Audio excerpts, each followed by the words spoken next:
Shorthand English 120 words per minute. Get ready. Mr. Chairman Sir, I am grateful to you and this august house for giving me an opportunity to give expression to my feelings on certain topics which are intimately connected with the development of this country. Sir, I am a person who has spent more than 4 decades in the various aspects of education, science and technology. I have the privilege of having been associated, I may say, quite intimately with the various scientific organizations in the country. Apart from this, since science, education and technology form the foundation upon which depend the development and prosperity of this country, I should like at the moment to confine my observations only to these topics.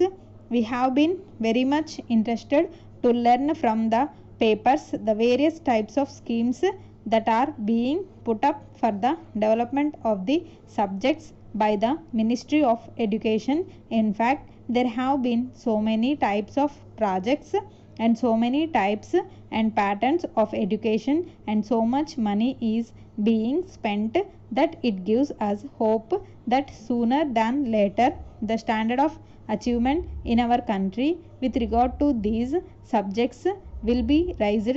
As a matter of fact, very often the indication of the progress that has been made or is being made in these subjects is estimated by the amount of money that is allotted for the development of these subjects.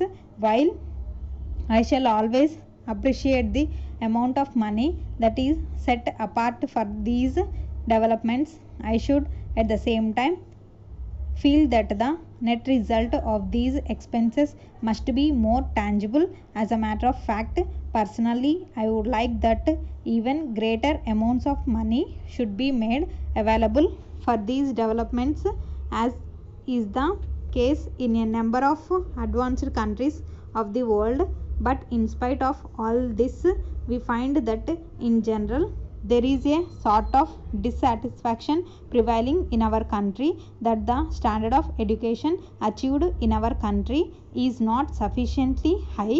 When all these things are being said and done, and when still the results do not fully satisfy the public, surely there is something amiss somewhere. In spite of all the money that comes from the national fund and from foreign countries for being spent, we find that the standard achieved in our country in science, education and technology is far below the desired standard. Let us begin with the universities themselves. We are observing that the universities are growing up in our country like mushrooms.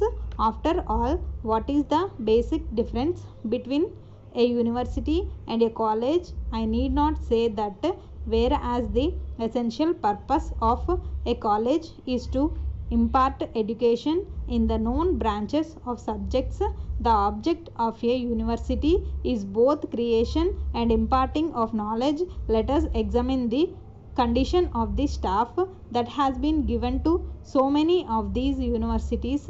I am very unhappy to give a picture of the present conditions.